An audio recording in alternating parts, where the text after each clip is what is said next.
Hey, everybody, welcome to Think Business. Looking forward to talking to Anya Cheng, CEO of Taelor Style. Anya, it's great to connect with you. Taelor, Taelor.style. I'm looking forward to talking about AI with you. You're a menswear rental subscription and you use AI. And right now, I think all the buzz are people talking about AI and how it can help build their business. Talk a little bit about how you've helped, how AI has helped you grow Taelor. Yeah, sure. Tailor is a menswear rental subscription service. We help people look good to achieve goals. So every month they get 8 clothes per month, and then they return again next box. So we use human stylists as well as technology such as artificial intelligence to help them to pick items. And very different, as you know, like AI is only good as the data, right? So if the garbage in, then garbage out. If you don't have great data, then you don't have good recommendations. And what's really unique is that in the rental spaces is I used to work for Target and Sears and eBay. And the problem for when we were using finding the data is that those data are highly biased by the price. You go to the store, you decide not to buy something on Target. Doesn't mean you don't love it. Maybe you do. You just doesn't like the price tag. Or you do really you don't like it, but it was like 80% off, like whatever. So what? I'm just going to grab one. It seems like great deal. I cannot help myself. Right. So but in rental space, it's a little bit like your Netflix at home. When you open your Netflix, you already pay for the monthly fee. So whatever you watch is what you truly like, not because it's on discount. So what's really unique is that rental allow us to have very unique and unbiased data, which can fit into the algorithm and help us to know better of what customer really wanted. Mm-hmm.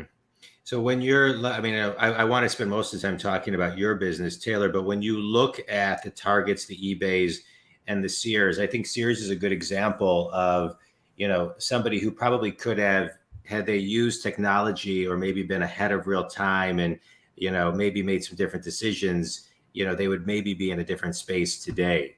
How do you see the Targets and the eBays, starting to utilize technology like AI? Yeah, I think so. What's unique for them is that they have huge amount of data, right? So unlike in small startup like Taylor here in Silicon Valley, we're still growing and getting not as much as data like what Target has, what eBay has for a long time. And as you know, it trend, right? It never great at beginning. It always being trended and corrected and make sure you are met that you are finding better data that to predict it. So I think in those companies, what's really unique is their larger amount of informations, and also for eBay, for example, and they have large amount of international data outside the different countries and impact a different scenarios. So you can also compare between country to countries and event to events and holidays to holiday. There are so much more to compare Mm-hmm. with, and I think that's where the power resides on. Yeah. Target, they also have a store, right? So a lot of time you can do some testing. So you predict what's going to happen here, but then you also validate with whatever store activities and events. And those are really unique strengths that they have. Yeah, you're talking about it. Thank you for that. You're talking a lot about data and data sets, and I love talking about data. And I really love the saying that if you don't bring data to the meeting, people will just use their own opinions. That being said, if you go and look at Sam Walton, he used to take all the data from the boardroom, go to the diner, and have coffee and a piece of pie with his customers, and then go back to the boardroom and say, okay, this is the data that means something to the customer. And so talk a little bit about how you're using and sifting through data to make sure that you're actually using the right data, and maybe that would help educate people on their lens is how they're looking and sifting through their own data. Sure. I think a lot of time people think that to starting something is really hard, but you actually can simply start by asking your customers, right? So take for Sears, for example, when we were there, we were a lot of time we don't have a certain unique data. Then we just ask our customer, like for example, we do run some sweet step. We ask people like, hey, what's your holiday plan? What's your spring plan? What's New Year resolution? And then those actually data have give you a jump start to know like what customer really wanted. So in our case, we start by asking people for a style quiz, like, hey, what's your purpose? Are you going on the date, getting a job, close a deal, or trying to get on think business life, right? So what's your purpose? Most of people, especially guy, they don't care if they wear red or blue. Like, I just want a killer clothes for first days, or I want these clothes after my New Year resolution of after workout in the gym, right? I want to show impression of looking young, impression of looking more professional. So those are the goal that they have. So the first information we get is actually from the customer, their style quiz, their Hmm. purpose mostly. And then from there, we provide a recommendation. This recommendation powered by human stylists and the system and say, hey, based on your quiz, here are a few things I recommend to you. Hey, can you give me some feedback? At this moment, we haven't sent them clothes, but we get some feedback from them. So the harder item or dislike item, give some feedback with language processing. We know like, okay, are they talking about, what they like, what they don't like. And from there, we send them clothes. They receive the box ready and clean to wear. They wear for a couple weeks, and then whatever they like, they can keep it. So then it's pre-owned item, secondhand is more sustainable and much cheaper, so they can keep it. So buying or not also provide a signal of did they like a lot or not. And then they provide feedback again. Different from store, you're not going to go to a store and say, hey, last time I bought this one, it's a little bit itchy on the shoulder. You're not, because you don't care. But in our case, they are going to get next box. So if they don't tell our stylist or our system say I like it or not, they may not get a perfect outfit for the next time. Like when you watch Netflix, you do say I like or I don't like. Hmm. You're Right. hoping they give you better recommendation. Please don't recommend me more Korean drama. I have watched too much of them, right? Or I do love it. Please give me more Korean Azuma, right? So that's why you provide a feedback, and those all information fit into the system and help us better know what customer needed. Yeah, I love what you're talking about because I think a lot of times companies don't actually talk to the consumer or the client. Sometimes they're hiring marketing companies to go and get data, but really just getting it from the person who's actually purchasing or potentially purchasing can give you all the answers. Where do you see, Anya? Where do you see, AI right now as we're recording this, January 25th, 2023, is is relatively new to the mainstream. Where do you see AI, 12, 18 months from now, and how that will help and continually grow your business? Yeah, I think that it's getting more and more easy for us to collect the information, and people are. I think one thing is obvious technology is great, but the other there are a lot more open source tools that you don't have large armies of engineer. You can also have jumpstart with a lot of third party providers, but at the same time, I think it's also what consumers are getting more open to it, right? Look at ChatGPT. Like the other day, I was preparing for my TED talk, and then all I did was I put my writing and script and put in ChatGPT and see what they come out and help me to streamline a bit, right? So I think some consumers are a lot more open as well. They realize there could be helpful for their life in some way. It's not as scary as a movie she, right? So I think so this both from consumer end and also from the technology side become a lot more open. So there's a lot more third party tool. Yeah, yeah. No, I hear what you're saying. Talk to me as kind of share with me and the Think community as far as just being an entrepreneur today. What are we're seeing a lot of.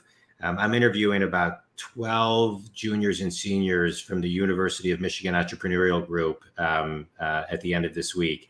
Oh, We're doing a series, and so there's all of these people that are looking and saying, hey, I want to start my own business. I want to do my own thing. What advice would you give those young adults graduating college, or even maybe ones that didn't go to college, but in their early 20s? What advice would you give them today? Maybe I'll start a story. Last year, I joined a startup competitions for the first time. So before the competitions, I feel like I know very little, a first time founder. So then I reached out to a lot of formal judges, 42 of them. I reached out to them. I said, "Hey, can I do my mock pitch with you?" And they all very nice. I found practice 42 times. Every time people give me some suggestions, and I go find additional information and put into the appendix slide. Pretty much I can answer any questions that they come out. So I went on the competition. I did my pitch. Was perfect. 6 minutes, everything perfect. But in the Q&A, as the moment when the judge asked me question, I was stunned because all in my head, I wasn't trying to answer the question. I was trying to thinking, yes, I heard the question before at judge practice number 7, and I put in appendix number 3, and the answer was I wasn't trying to answer the question. I wasn't trying to believe in myself. I was trying to find information from other people told me. Hmm. Of course, I lost $1 million and went home. I look at the question. I totally knew the answer. It's like when you were a student, I'm also teaching at Northwestern University, and many Hmm. times my students screw up at the final. And 9 out of 10, why they screw up? Because it's an open book exam. So they waste all of times on trying to find the answer. Yes, I think it's on page 9. And after they found the answer, dun dun, the Yeah. exam end, right? So in fact, they actually know the answer. So my advice is that be yourself and trust yourself. Like you are founder, you are thinking of this 24/7. Like Yeah. what do other people know? Yes, they invest in blah blah company, but they talk to founder twice a year. But you think of this all day long for years. Like you Yeah. know a lot more than other people. So trust yourself. Yeah. That's a great one. That's a great one. All right. Quick speed round, Anya. A book that's had the biggest impact on you. I love the books from the I love the books about there was a book recently talk about feeling for words. So the book was a little bit thinking of like people are not happy when you are in the moments and thinking of he thinking of the past. Most of the time people get unhappy when they think of past. Like as soon as I get off this podcast, I was like, John, that question is amazing. I should have answered that way, right? Yeah. Or before the podcast, I said, "Oh my God, I'm meeting with my idol, John. It's going to be so much like fun." But then I'm also super nervous. But people are a lot feeling better at the moment, Yeah. and why don't you feeling at the moment but thinking you are already in the future? Yeah. Imagine you are already sold your company, you are Yeah. already IPO your company. What would you do at that moment? So her idea is that can we feeling forward, feel what you are in the future, what's that like, so then bring yourself there. Then she believed that eventually then because you are thinking of you are there, then you are going to get there. Yeah. Love it. Best piece of wisdom you've ever received. Say that again. The best piece of wisdom you've ever received. Hmm.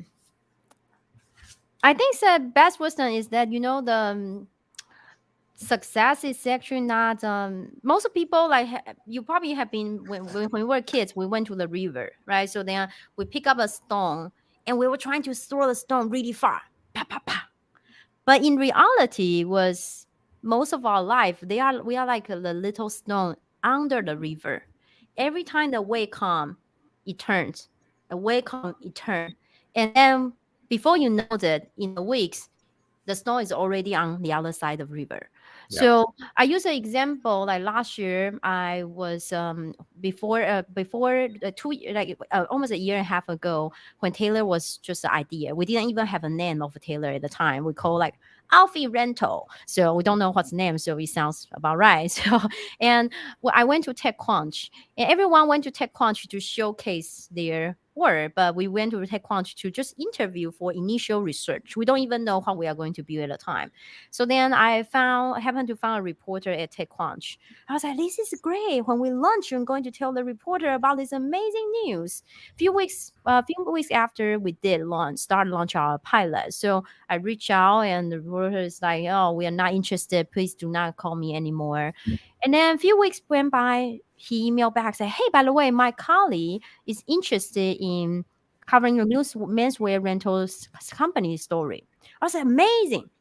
So we went on the interview, and tons of questions, write a lot of things, nothing happened. The article never came out, nothing happened. So after a few months, we went on the competition, which is the one that we lost. But then before we lost, we won the West Coast Championships. So at the time, we start getting some articles say, "Hey, West Coast Silicon Valley winner is a woman for entrepreneurship.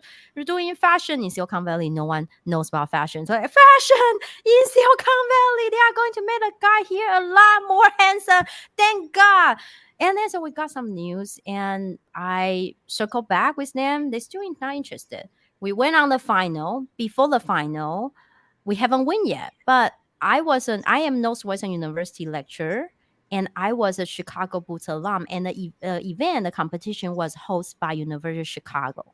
Imagine you are a Northwestern teacher, you competing in the final of a University of Chicago startup competition, and the two schools kind of not loving each other that much. So then we try again. We reach out to the ABC News, and you publish. You become ABC News in the morning.